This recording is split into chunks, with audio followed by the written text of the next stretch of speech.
Well, on the occasion of Mother's Day, I thought it might be interesting to explore one of the world's most unusual religious examples of motherhood, the birth of Buddha. In order to understand this, we have to depart, it seems to me, from most of the historical traditions and realize that from the beginning in India, practically every personification or personality involved in religious literature is present not as a person, but as the personification of a principle. The whole fable account, as we find it in the East, is a series of personifications. In the West, we think of these stories as historically true, although mystics have already done considerable to interpret the mystical experience of Jesus as a symbol of the Christ in ourselves. In India, this practice was followed from the most remote times and descended from Hinduism gradually into Buddhism. Some feel that Buddhism is a reformed Hinduism. This is not really true. I don't feel it, at least personally. I rather feel that Buddhism is simply a restatement of the basic principles which are found in the symbolism of Hinduism. In other words, the Buddhist is simply the continuation of a process of interpretation, to go back again to the original pictures, the original concepts, and trace them to their universal sources. The early Brahmins were among the first to chart the structure of the universe. Long before Western man was interested in such matters, the savants of India and China had already more or less organized a concept of existence that survives with some modifications to the present time.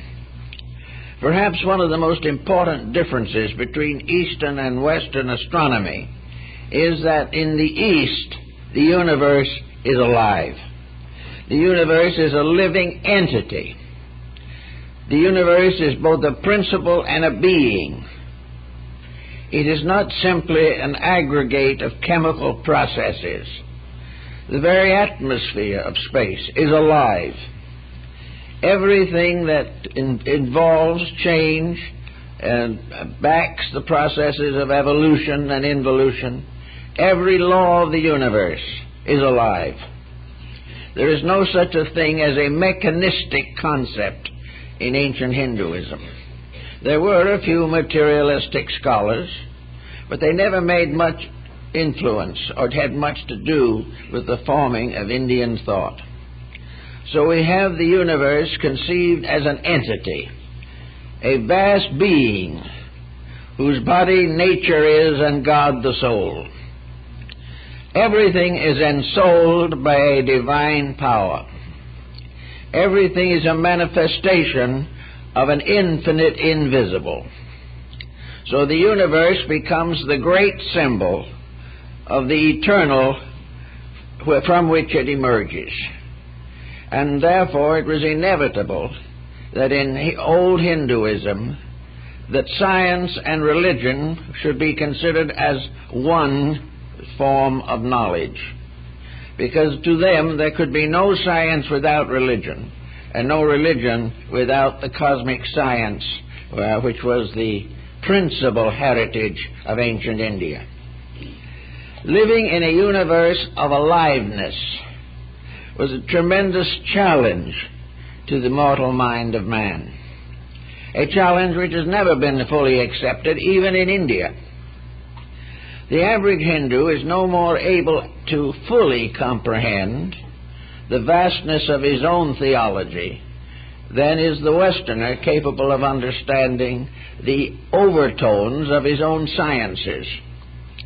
Each is locked in a kind of literalism. In the East, this literalism is mythology. In the West, this literalism is materialism. The average person does not go beyond the surfaces of things. And the surfaces of things fall short or are inadequate to meet the unfolding need of human consciousness. So in the ancient system, it was necessary to provide a key to an unfolding theory that could never be outgrown, the theory of an eternally growing, operating, living creation. That what we might term as a cosmic being is actually a form of consciousness, of intelligence, and of enlightenment above and beyond mind. In India, for instance, mind was regarded very largely as the slayer of the real. Most individuals live by preconceptions, either their own or of the environment in which they live. We are taught these preconceptions from society, from schools, from practically every contact we have with each other. We live in a small universe in which the intimate average thing is paramount. Most human beings live from the cradle to the grave without really having an abstract thought about themselves or anything else. They do not live in a vast world of living powers. They live in a store, in a marketplace, in a trading center. And their lives are fulfilled in the daily tasks of continuing an existence which really has very little substance behind it. The existence of trying to get out of this life as comfortably as possible. This is the primary concern of some. For others, the concern is to have as much as you can while you're here, although fully realizing that you cannot take it with you. Now in Asia, these concepts were not so real as they are here. It's true that in India and China and most of the Asiatic countries, there were very extravagant personalities. There were nobilities that were wastrel from the beginning. There were many who amounted to little or nothing, and many of the very wealthy were among the poorest citizens of the East. These things were all true, and are true even now. But beneath it all was a great layer of what might be termed the people. The average Indian, the average Chinese, the average Japanese. He belonged to a great structure of believing, and on his own level, he examined more closely than his peers the type of inward life with which he had been endowed. It was this contemplation of internals and eternals that resulted in India producing an almost complete race of sages, holy men, ascetics, yogis, those who were struggling to make the invisible on the inside more real and give them a victory over an exterior which was difficult, sad, and problem-bound. There's been estimated that at the time of the taking over of India by the present democratic regime, that there were more than 9 million self-appointed religious wanderers. These were not all foolish people. They were trying to find out something. What they were trying to find out was in their sacred books, but they never had realized it. It constituted a different approach to reality, a different way of measuring life and measuring success. We have it in the West in monastic orders, which particularly in early centuries of Christianity were very powerful. In these monastic orders, human beings turned from the temporal to the eternal and found in this a strange mystical fulfillment, something that the temporal world could not bestow. Many were led to religion by disillusionment, by suffering, by pain, by bereavement. All these things led the individual away from the daily and the ordinary into the search for something deeper and more important.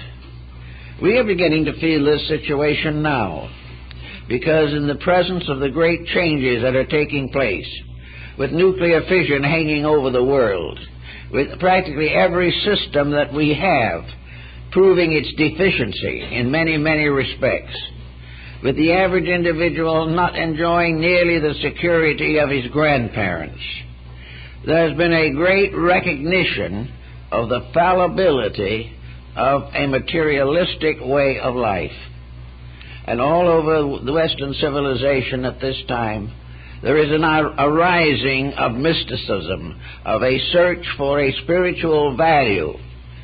And more persons are being disillusioned as to the importance of ways which they accepted without question a few years ago. Now, to go back to our India problem, we have in this situation more or less the problem that faced India. Because in India, the great Brahmanic system of theology was a science based upon a religion.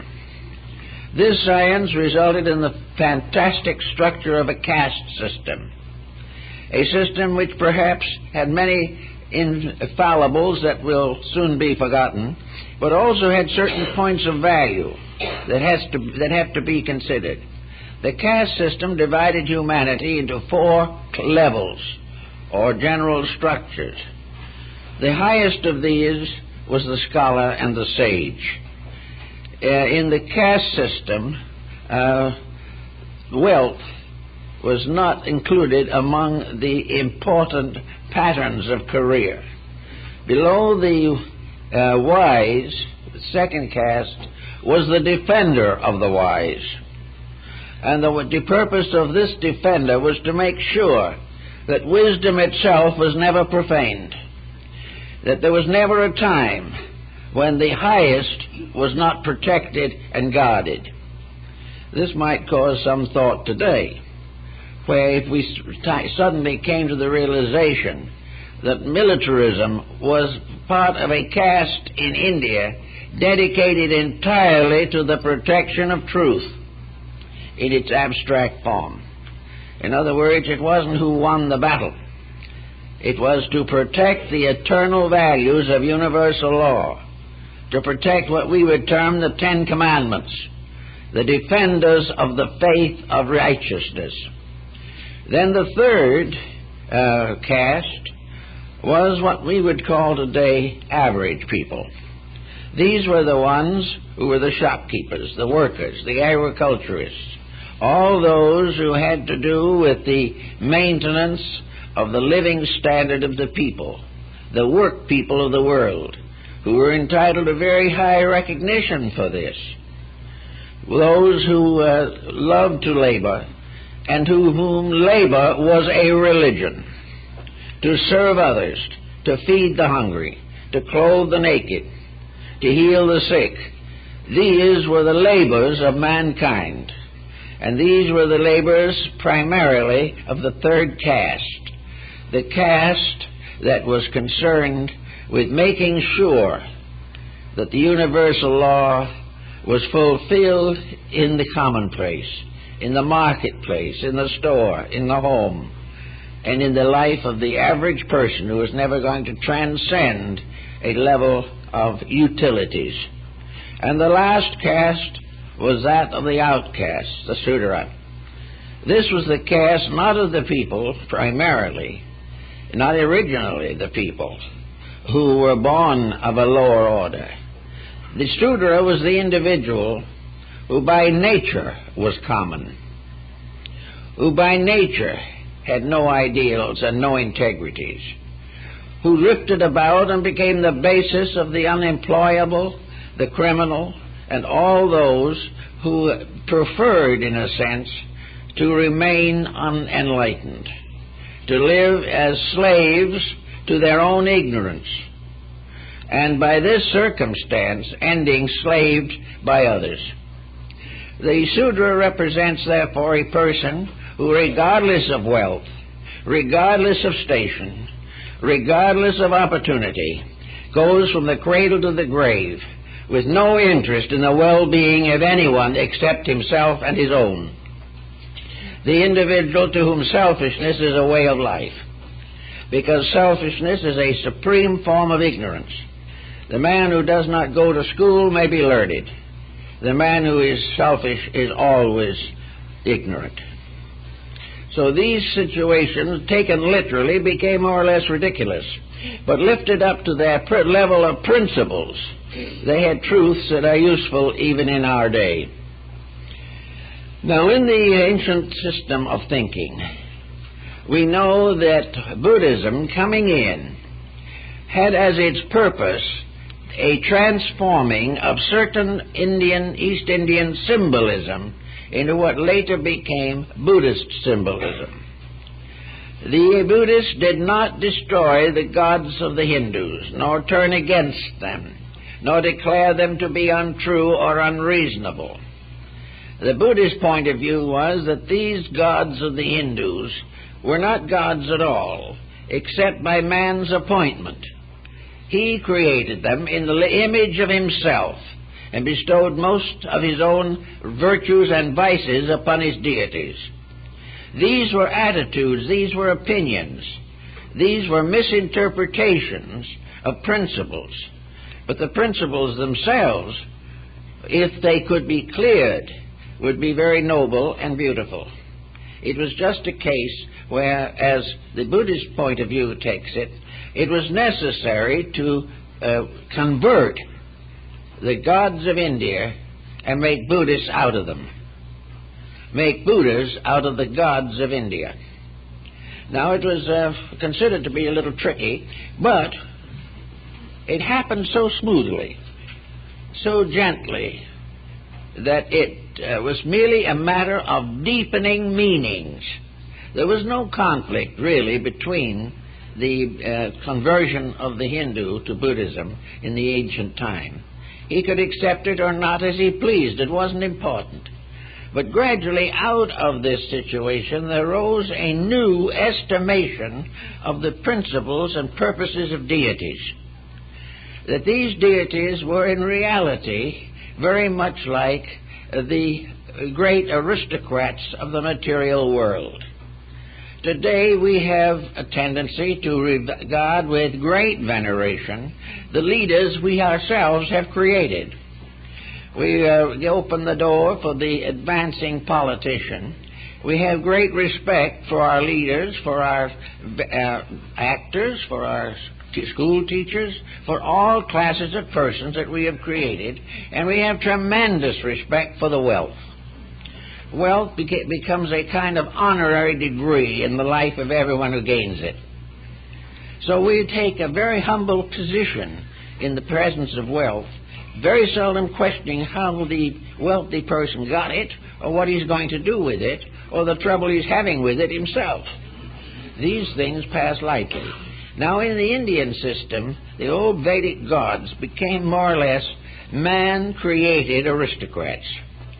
They were based upon principles that were true. But in the course of time, the believers limited and narrowed down the qualities and attributes of their deities, changing embodied principles into personalities. It was part of the purpose of Buddhism to reverse this motion and to restore what it originally was intended to be, that all deities, like all mortals, are servants of truth, that the supreme purpose of the deity is the improvement of his creation, that he must be constant and continuously mindful of the needs of the creatures over which he has temporary government. These deities were therefore the Maharajas, the world kings, and they were honored and recognized, but Buddhism was a little leery of them. It recognized also that the tendency of the world king was to create more and more temporal empire. He wanted larger kingdoms. He wanted to conquer his neighbors. And while claiming to be a good Buddhist or claiming to be a devout Hindu, he went out and made war upon his brothers. These things Buddhism recognized as deficiencies due to lack of one important factor, namely that true religion is an internal experience. And without this internal experience, nearly everything else is inadequate. The term Buddha, of course, it comes from an ancient Sanskrit term, which means enlightened. Therefore, Buddha is not primarily a person, but a state of enlightenment, a condition. Now, the same might be true also if we consider the Western philosophies and religions. We may personify Jesus Christ, but a Christian has to live the philosophy, live that religion. Christ is perfected in the Christian. And in the East, Buddha is embodied in the person who keeps the rules. Now, the rules are very, very simple, basically, because enlightenment is a condition that arises from a series of changes in the character and conduct of individuals. Therefore, we find the story brought into focus that Surya, the sun god, the god of all light, had a consort in Hinduism who carried the name of Maya. This consort was the feminine aspect of the sun. It was not originally a lunar divinity, but it was simply the transmission of light.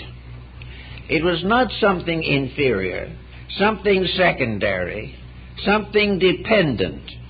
It was, for the power that it personified, simply fulfillment. Everything that is right has to be fulfilled. Laws are made, but they must be kept. The knowledge is accumulated, but it must be interpreted in terms of common good. So in the ancient system, Surya, the sun, was the principle of infinite universal light, the light of reality, a light that is very different from just the sunball that we see in the sky. Surya was the light of the world. It was that power which bestowed upon everything that existed not only the power of life, but the power of intelligence, and ultimately the actuality of salvation. In other words, it was the creator, the preserver, and the redeemer. It was the infinite reality upon which all other things depend. It is the light in things that make them live. It is the light in our eyes that makes us read a book correctly. It is light in our heart that gives us love. It is light everywhere that transforms the darkness of ignorance, selfishness, perversity, fear into a radiant internal enlightenment.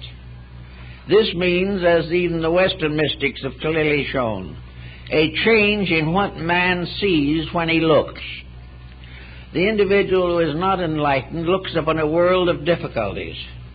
The enlightened person looks upon a world in which universal principles are fulfilling themselves, regardless of whether we like it or not. But it is perfectly possible for the individual to enter into an intimate association or comradeship with this light.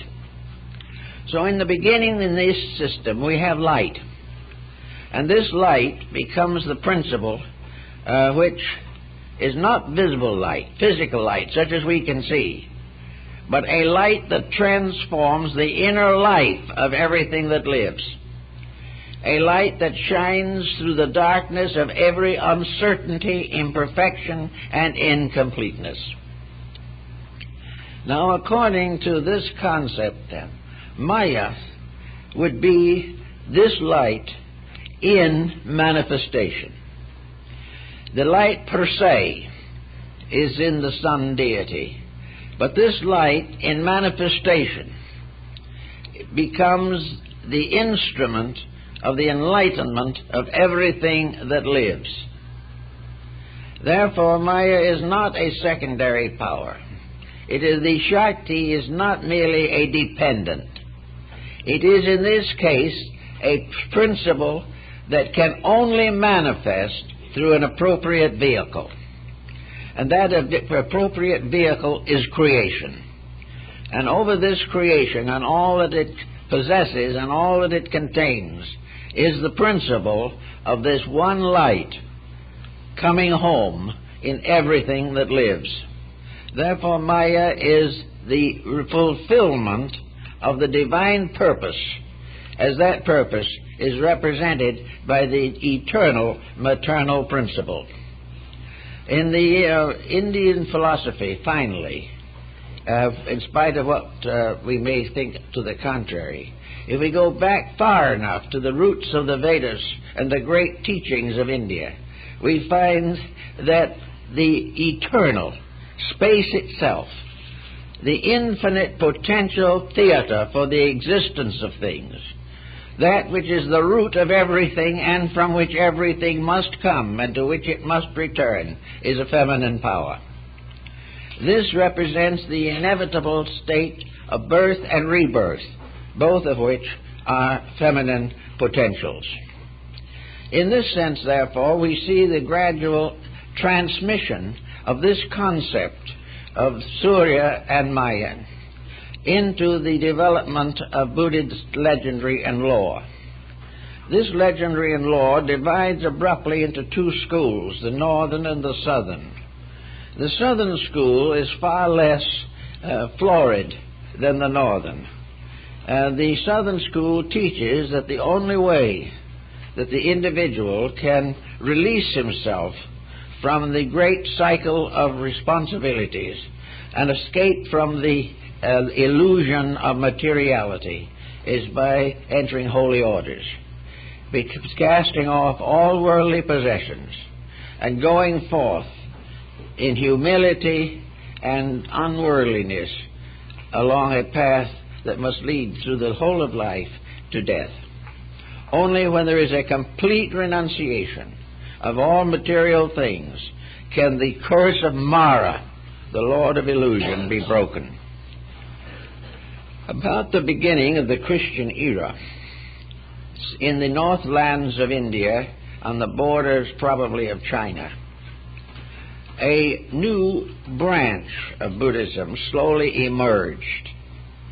This branch undoubtedly emerged because of the impact of the Buddhist principle upon the consciousness of its own believers.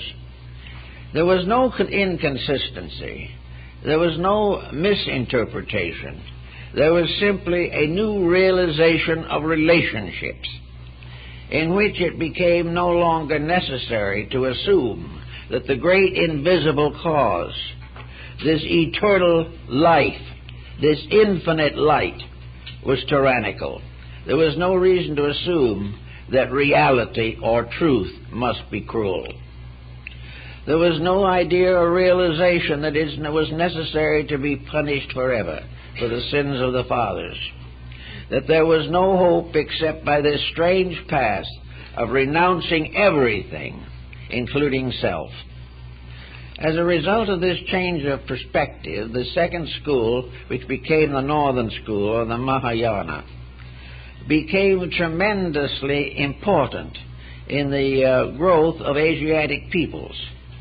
One of the simplest examples of this point is the Bodhisattva Avalokitesvara, known in Japan and China as Kannon or Kuan Yin, the goddess of mercy. It began in India as a male being, and early representations of it even in China are androgynous.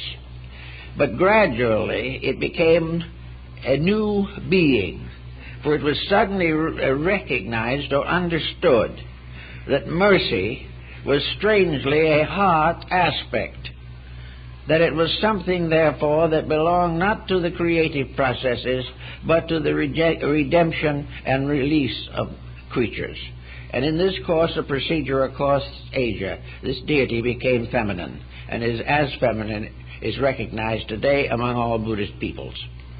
This constant motion, therefore, toward the feminine principle as beauty, as love and of grace, of forgiveness, of kindness, of dedication, resulted in the Northern School developing an interpretation of the Buddhist teaching which is essentially happy, a joyous philosophy, a philosophy not built upon death or martyrdom, or sorrow or loss, but a philosophy based upon fulfillment, based upon the idea that doing the right thing is the most wonderful and radiant way to be happy. Then only one problem remained: how to know what is the right thing, and how to find ways of understanding it. And to meet this, we have the story of the birth of Buddha, in which a certain number of very interesting factors not generally considered enter. According to one of the fables, and there are many, by the way, and some of them are in apparent conflict, but not if you think them through.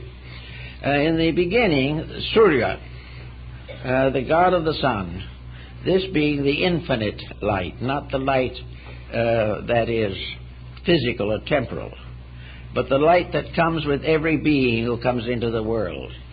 This light, Surya, approached the queen of a little kingdom in what is now southern Nepal, and being a very courteous thing, never being bombastic or tyrannical or despotic, the eternal light asked Maya the privilege of being born through her.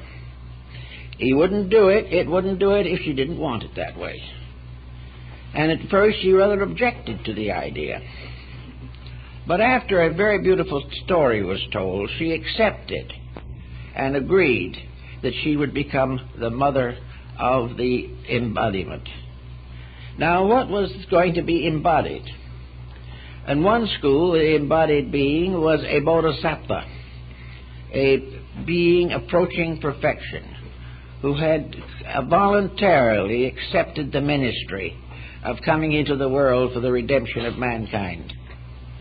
Another view of the entire principle was quite different. Instead of being a person, this Buddha was actually Bodhi. In other words, infinite soul power, seeking to be born as the Redeemer of all that lives.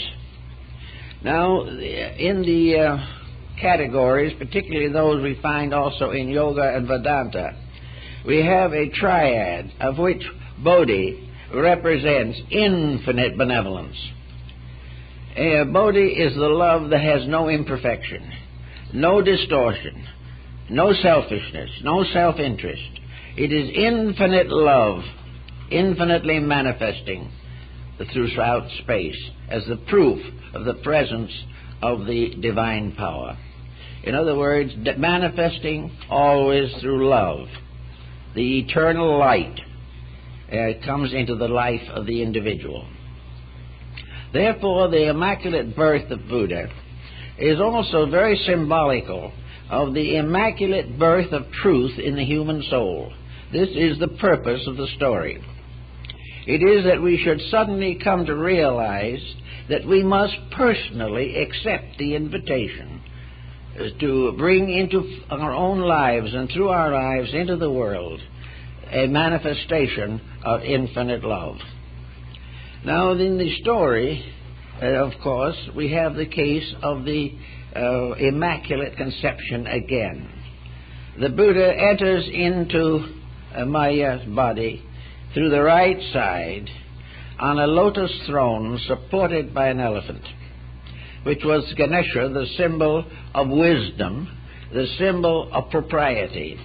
In the Indian mythology, Ganesha was quite an interesting character who gradually became much involved in merchandising. But the real truth behind Ganesha was wisdom, but wisdom as integrity. Wisdom was useless if it did not create honor.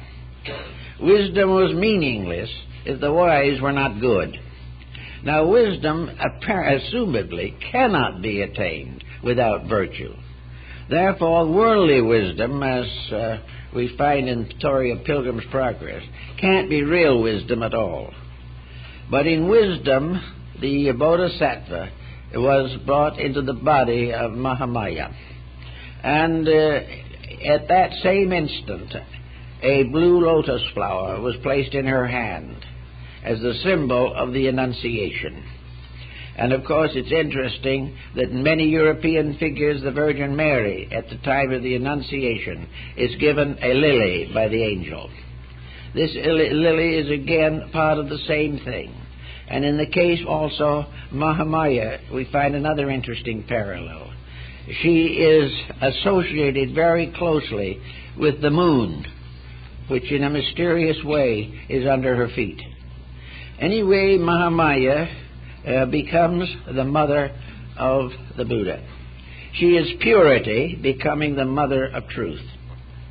She is that which is undefiled, becoming the basis and the power of redemption. And undefiled means finally and ultimately that all conduct is motivated by integrity, that all affection is honorable, and that in love and love alone can the true human being be brought into embodiment with the greatest potential for growth. Now the time came, and the king of the little country, where Maya was the queen, knew of the story and became acceptant of it, and believed her account.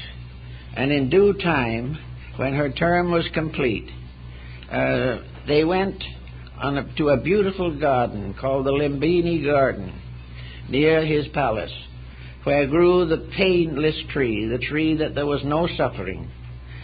She reached up her hand to pick a branch from this tree, and the child was born from her right side.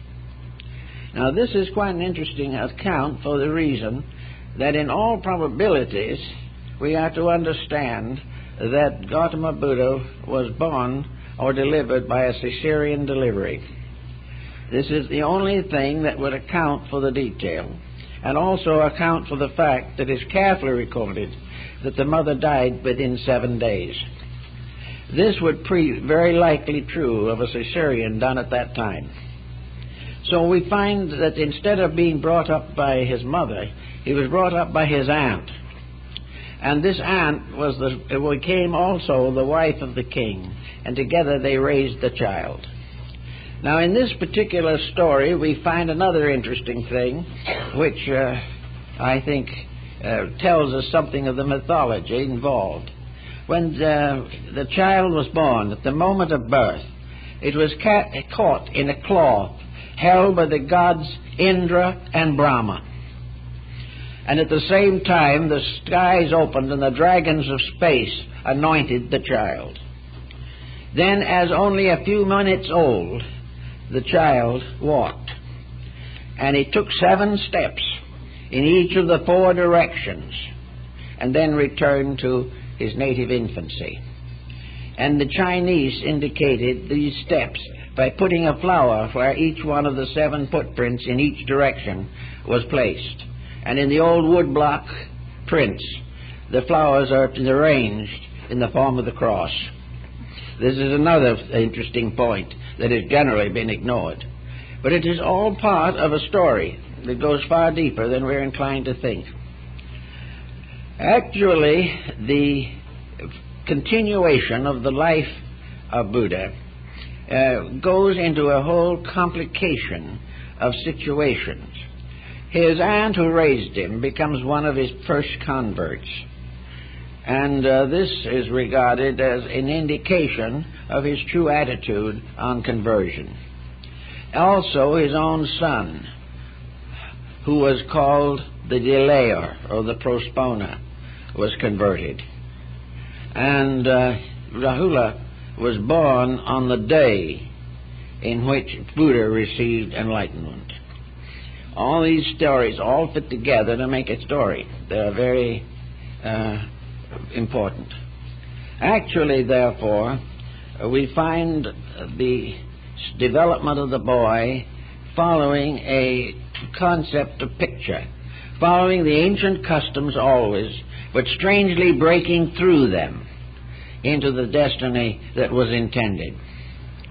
In the Indian Eastern situation of Buddhism, we find, therefore, many accounts of Mahamaya. At the time of the child's birth and her own decease, she retired from the world into the Tushita heaven, where Buddha himself had waited for embodiment. This heaven was 33 steps above the earth.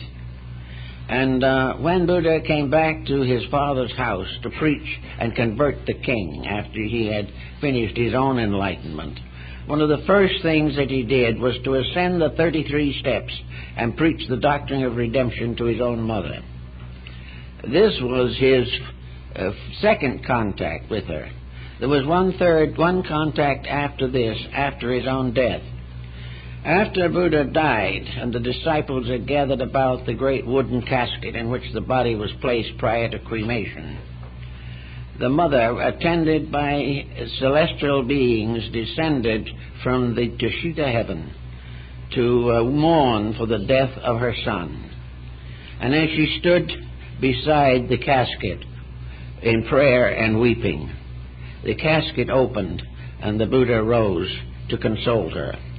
Therefore he rose from the dead to bless his own mother.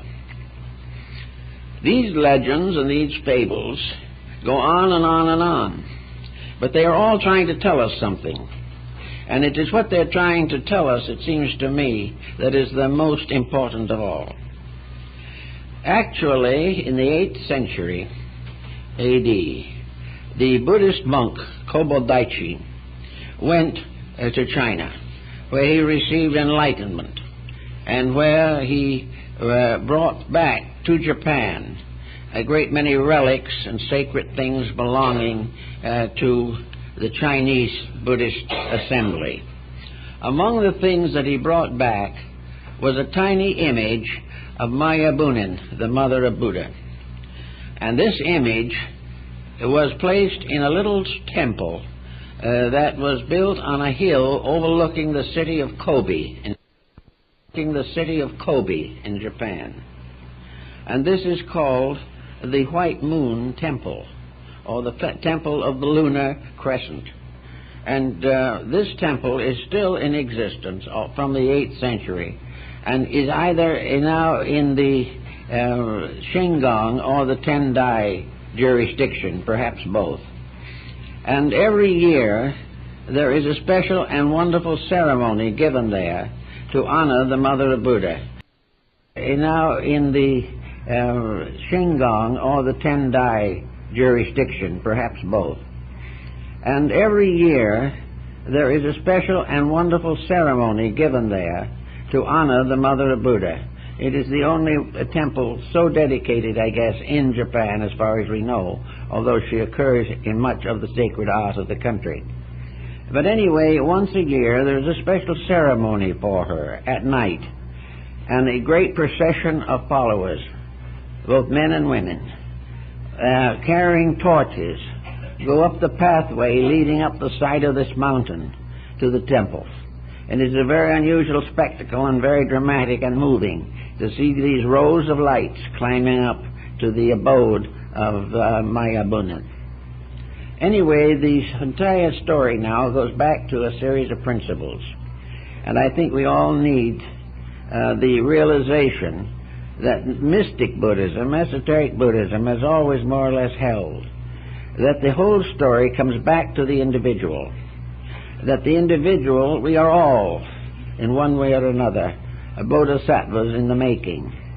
Some have gone further than others, but all, regardless of their estates, are on the way to perfection, on the way to the completion of the universal purpose for which they were intended.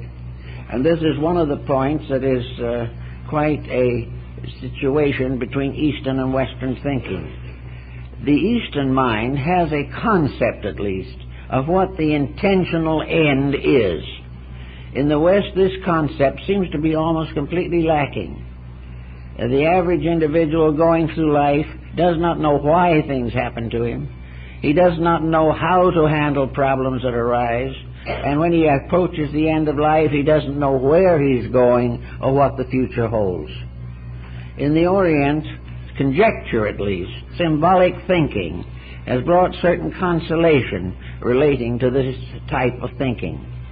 It tells definitely that all things, great and small, from the soul in a grain of sand to a great cosmic system or a great galaxy, all is moving triumphantly and inevitably into identity with the eternal light at the source of all.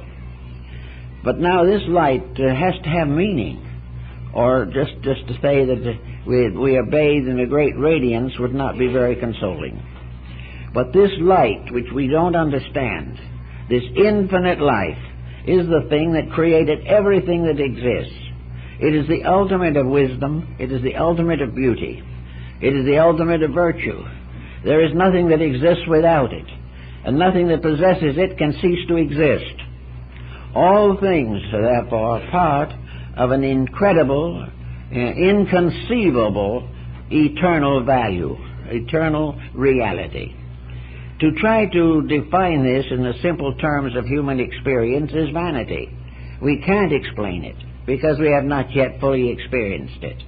All that we know of it now will be represented by little sparks, momentary senses of illumination or enlightenment.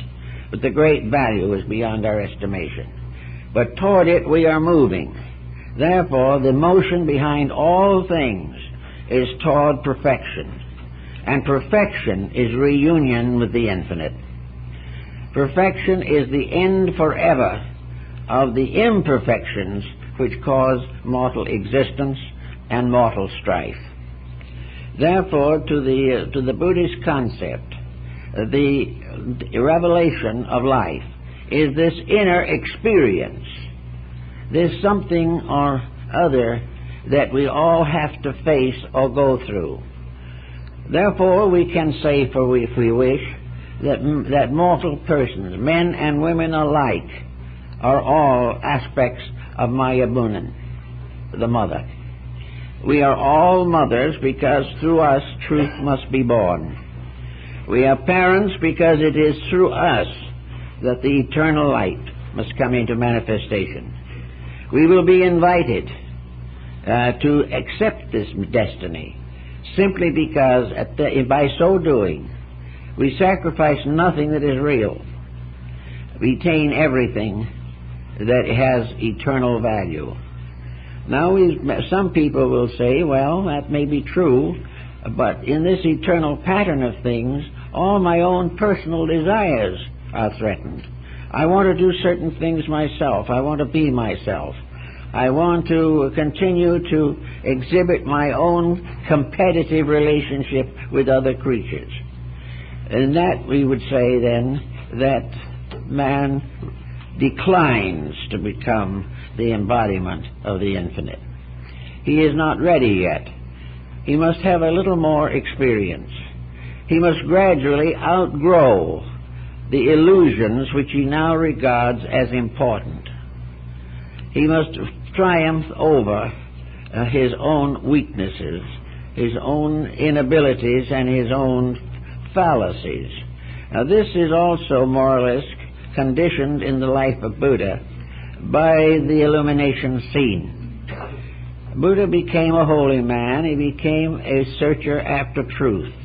In the carvings and sculpturings of him, we see some in which he is nothing but skin and bones because he has fasted in search of reality. Everywhere he has sought truth. He has had the visions of the sick and the dying and the ignorant persons. He has renounced his kingdom. He has renounced his family. He has gone alone in search of the reality of life. Therefore, finally, in the great illumination scene, we find that he gains that which was the fulfillment of his original purpose. He is surrounded by the beings who have gone before him and who have found the way as he has found it. He has kept the truth. The deities of darkness, Mara, the principle of illusion, retires under the earth. Temptation fails. He is beyond all temptation, and in that way in the silence of the night, he attains the Buddhahood. Having become the Buddha, he gives the rest of his life to the ministry. Now, the Buddha is in each individual a factor which may be called Bodhi. Bodhi is enlightenment, luminosity. Bodhi is power of soul. Now, the soul is a symbol of a link, as Walt Whitman has also poetically mentioned, is a link between spirit and mind. The mind, which can be and often is the slayer of reality, represents worldliness brought to its highest capacity in the scholar, in the sage. It is this sage which in the one part of the story we find casting the nativity of the young prince, recognizing his divine destiny and regretting that he cannot live to see it, so that he becomes a teacher but cannot behold the glory of the great fulfillment. Moses was able to bring the children of Israel to the gates of the promised land, but he was not permitted to enter. All these fables go back to the human consciousness itself. We have here then the individual attempting to understand an embodiment of a divine power within himself. It is really not exactly that either. You have to hunt for just the right words. It is not that it is embodied at that time, because it is always there. But the embodiment becomes apperceivable. The individual becomes aware of this embodiment.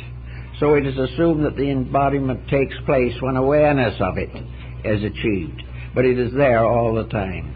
It was the seed of it, the Buddha seed, was there while the spirit was itself still merely an atom in space. So in the story, each individual has to become the immaculate parent of truth. The body has to become the servant of the infinite. It has to be rededicated to the purposes for which it was originally fashioned. Thus, we start in to contemplate the problems of the virtues as we find them in the Buddhist fable. In the first place, we know that the Buddhist commandments are rather different from ours, but have the same basic ethical implications. But a modern Mahayana Buddhist does not feel that the great achievement is through renunciation. The Southern Buddhist makes renunciation very strong. The original revelation of the initiation of Buddha makes renunciation very strong. But in modern thinking, in more recent times, since the beginning of the Christian era, the path of Buddhism has been one of fulfillment, of a rather joyous state of things, a kindly and pleasant realization. This realization is that the search for virtue is a joyous kind of dance. It is not some burdensome, frustrating, tiring thing. One thing that makes it more simple is that the light we seek cannot come until we are tired of the things that hurt. Hurting is a kind of prodding. Hurting is a continuous statement of our own ineptitudes. When hurting comes, ignorance is somewhere not far away. Even physical pain can be exaggerated by the hurting of futility, where the individual has no idea, no hope, no concept of why things happen. Now, it is not often that we will find a person who has lived a long life without some pain. It is part of existence. But the purpose that the Buddhist seeks to achieve is not necessarily that he won't hurt anymore, but rather that the hurting becomes part of a recognized good, that pain is necessary to the correction of ill, that if we did not have the symptoms that hurt, we would never find a remedy for the malady. So all the problems of living are part of a growing process. And out of this growing comes the realization that Bodhi is within ourselves. The great throne of the Buddhist experience is within the human heart itself. In the Northern School, the heart doctrine, the Buddha is represented seated in the human heart, either by his appearance or by his symbol or by the ideoglyph that represents him. He is therefore the desired of all nations. He is the one who comes to heal the sorrow of the world. His miracle is perfection. His entire fulfillment is the taking over of the life. And in this taking over, every person who accepts the ministry is in a sense a Shakti. In other words, the acceptor is the feminine part of the transaction, because it is the one to whom is entrusted the bringing forth of the perfect soul and also the creation of the perfect world. The birth of the perfect soul is a symbol of the final redemption of the entire cosmic system. It is part of a great plan that goes on. And those who today perhaps are a little sad and a little troubled and a little tired by the difficulties of the times may also bear in mind that if they look closely, they will see that every mistake that is made brings a correction closer. Little by little, we get tired of our own unnecessary misfortunes. Little by little, we are going to recover from the false systems which we have now instituted as part of our way of life. But in Northern Buddhism, there is no war against these principles. The individual is not told to get up and carry a banner. He's not going to picket something. He's not going to be an activist and shoot somebody. This isn't the way it's done in the Buddhist philosophy of life. The Buddhist philosophy will never avenge himself by hurting others. As one example of that was in the case of the Buddhist problems in Burma, where at one time in Burma and in the Indo-Chinese republics, the Buddhist monks protesting against tyranny committed suicide, burned themselves to death, but did not injure anyone else. This was a peculiar point. It was a great reprimand against the other person, but the other person obviously didn't particularly care. But it was the only way in which the individual could remonstrate without violence to another person. So in all of the Buddhist philosophies, we have this particular point strongly emphasized, that it is not through violence, because it is only through the death of violence. So we are told that when Surya, the sun god, sought out the person in whom he would dwell for 3 years before he was born as Buddha, he found this pure wife of the Indian king. She was again the virgin, the symbol of purification. In this case, she was to be the anointed instrument of the embodiment. Her purity, therefore, becomes a symbol of the purity of all the Shakti that have to become involved in the bringing of the world Savior. In other words, only to the pure of heart can the mystery come. Only to those who by nature have quietly and lovingly improved their own characters. Only through such persons can the Bodhi power within themselves be released. The release of this spiritual value can never come through hate, through war, through strife, through corruption, through dissipation, or for any reason other than that the person through whom it comes has achieved internal purity. Now, purity in Buddhism means freedom from illusion. Purity is the individual who cannot be led away by falseness. Therefore, there is something about it, as in the case of some of these Christian legends also. There is something about this virginity of the mother that bears witness to a kind of childlikeness, uncorrupted, undefiled, untouched by false values because of purity of inward heart. Only this is therefore the proper parent of enlightenment. Illumination comes to the pure of heart, and those who live as far as humanly possible in peace with all other living things. Now we're going to see some of this coming along one of these days right here in our society. We're going to see that all this violence, all this clamor, all this pomp and circumstance is going to gradually fade away because it is solving nothing. All this effort to fight our way to peace, this effort to work our way to wealth and be happy at the same time, all these false values have to go, and the ability to rise above them gradually redeems the person.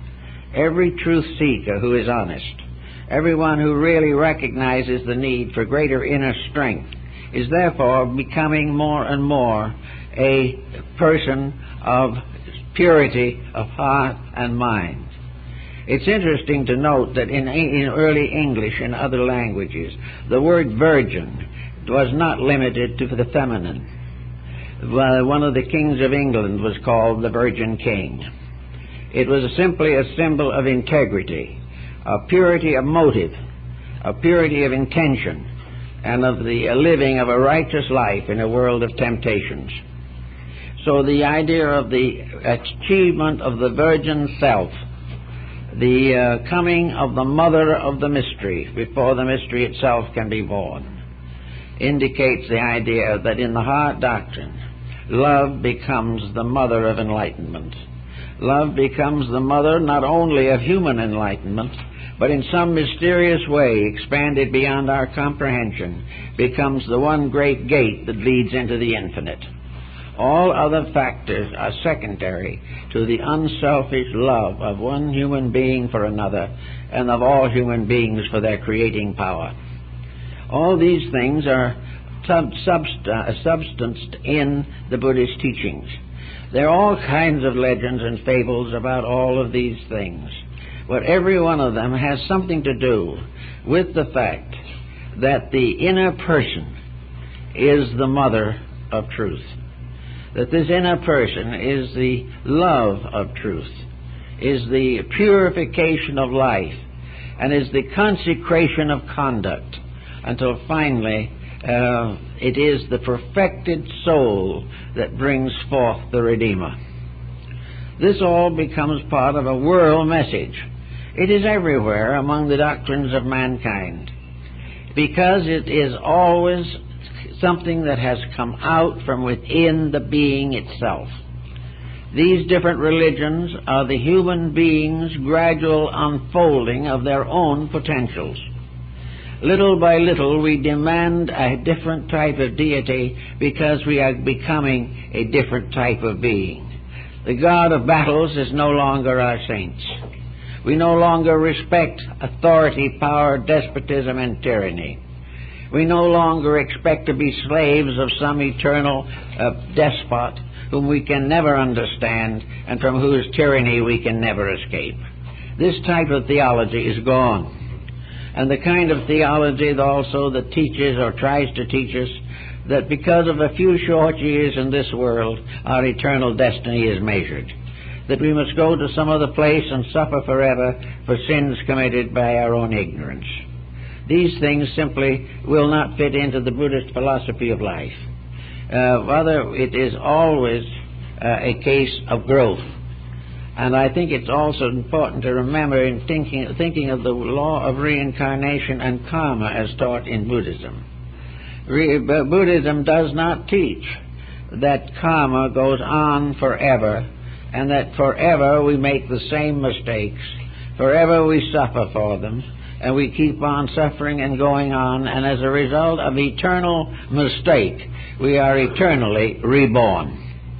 This is not the Buddhist idea at all. We are not here to go on forever by rebirth. We are here to release ourselves from the wheel of the law by transcending the level of living which caused the mistakes. In other words, we are not punished but once for any one thing, And punishment is not necessarily painful. Punishment is recognition of realities, and the individual who outgrows a fault corrects it. He does not have to be tyrannized forever. The end is not punishment. The end is revelation. When the individual sees the reasons, understands them, and corrects them in himself, he is therefore in that time released from the wheel of karma. He is released from the wheel of rebirth. The enlightened soul only returns by voluntary intent. Those who have gone a long way in enlightenment, or those who are in great need of more travel, but are aware of the facts, are born again. But the great and illumined soul is born perhaps with the greatest importance, because it is a voluntary action. The Bodhisattva's rebirth is a voluntary action. Now, in the case of Buddha, there is a very interesting story about this. As a Bodhisattva, over a period of ages, he paid all his karma, went through all the embodiments shown by the carvings on the walls of the Borobudur in Java, and at last he came to the final decision to attain the nirvana. But there was one debt he had not paid, a debt from way back, a small and insignificant karmic occurrence, but was not finished. But it was that unfinished business that made it possible for him to come back, which was another side of their philosophical thinking. So when the poor man gave him the tainted food because he had nothing else to give, and Buddha ate it, and as a result died, he told his disciples that in accepting this tainted food, he had passed his last test. He had made right the last wrong in his existence, and therefore, having attained this, he could then go on. But instead of going on, he held that fault for ages in order to be able to come back. It was the doorway through which he could come back until he corrected it. This is kind of an interesting sidelight on some of the symbolism involved in these stories. One of the most beautiful stories, I think, of that, of course, is the Bodhisattva doctrine of Northern Asia. As we look upon the magnificent statuary and paintings and images of Japan and Korea, we see these wonderful, radiant, luminous figures of the Bodhisattva, which means the enlightened soul, the enlightened self, the enlightened being. The Bodhisattvas are the ones who have gone all the way except the last step. And there is a story of the Bodhisattva Kannan, or Kuan Yin, that at last, having gone through all the sorrows of life, having been reborn in every kingdom in order that it might know the pain of living things, having taken the obligation of harmlessness to all that lived, this being was now able to face perfection. And as it stood at the gates of the infinite to go through, it heard a funny little cry, and looked and saw a tiny birdling in a nest, the mother dead beside it. And in that moment, the Bodhisattva took the great obligation of renunciation, and took to itself the vow that it would not attain the liberation or accept it until it could take every living thing, including the soul of that little bird, with it into the infinite. Beautiful little legend. Beautiful. It tells us something, all of us. And here on Mother's Day, it seems to me a very good thing that it does, because it helps us to understand a lot of life that we pass through too lightly and too insignificantly. All that we are striving to do in our best moments and in the moments of our own enlightenment, we are striving to be useful, to help all that lives, because in this way we achieve the full labor of the Shakti. The Great Mother comes in all of us when love takes precedence over every other emotion in life. It comes when a complete renunciation of self ends selfishness.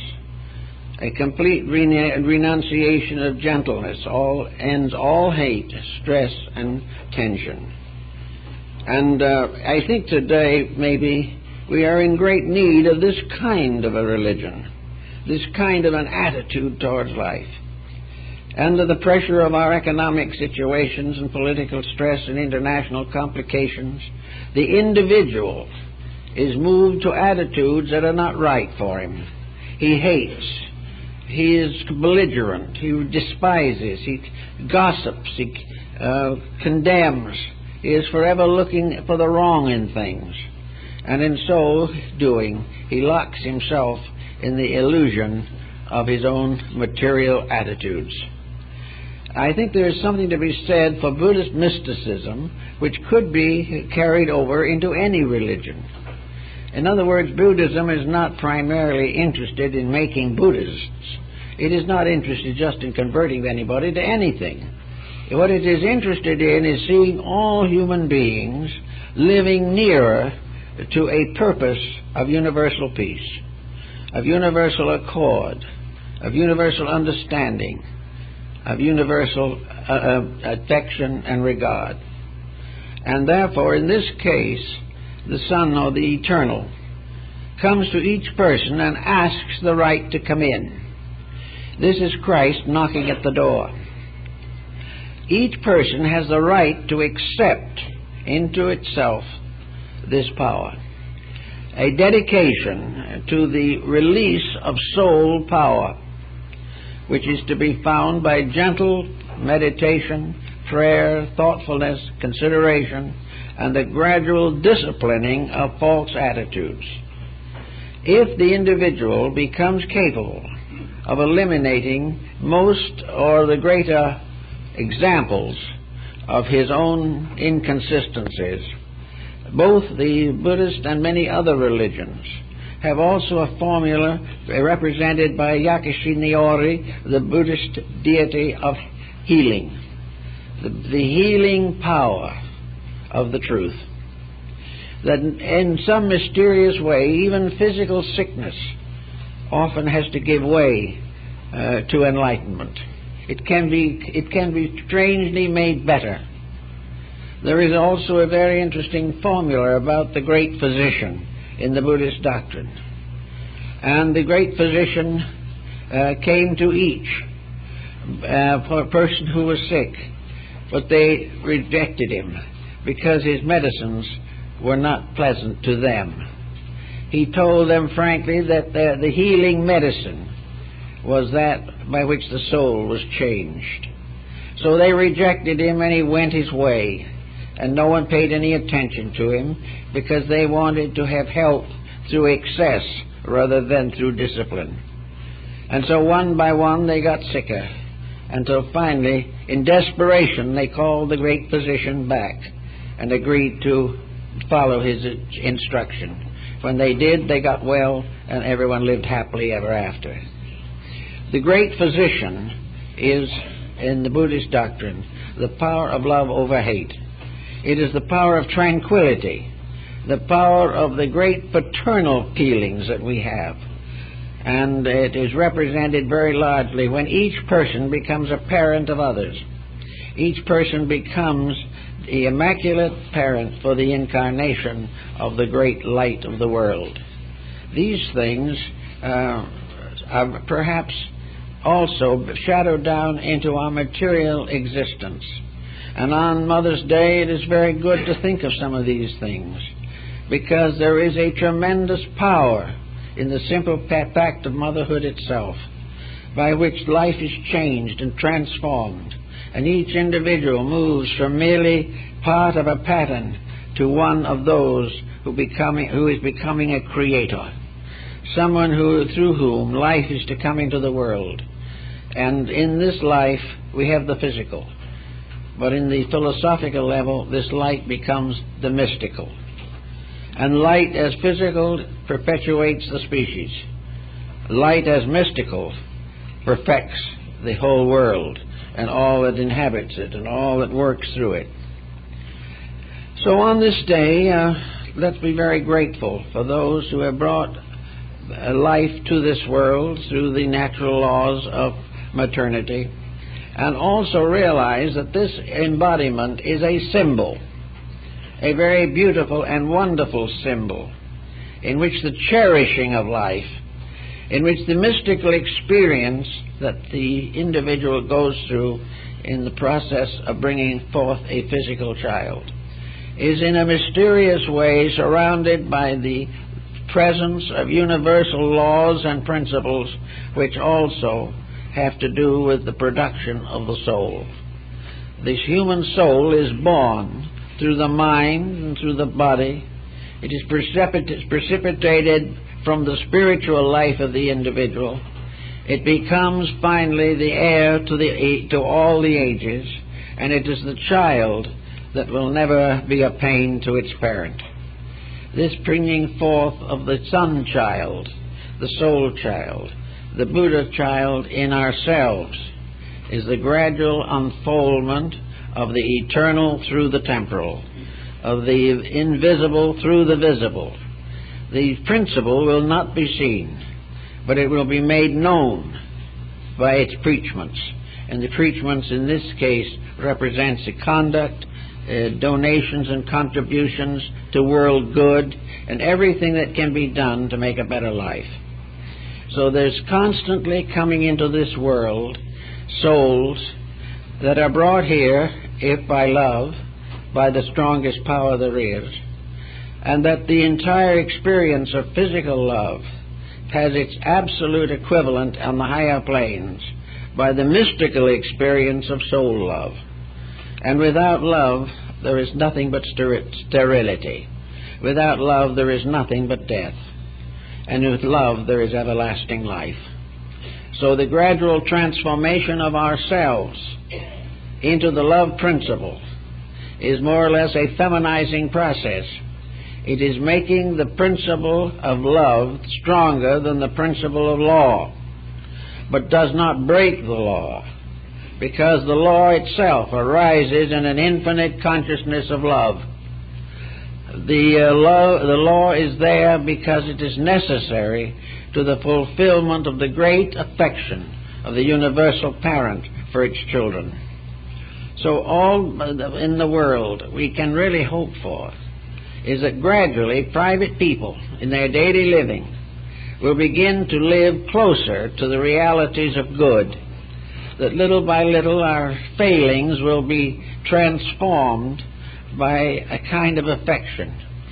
When we love someone very dearly, we will sacrifice much for them. Their happiness becomes more important than our own, and we never can be happy until something or someone else is more important than ourselves. All the way through, the world of law was the world of the prophets. The world of law was the old dispensation.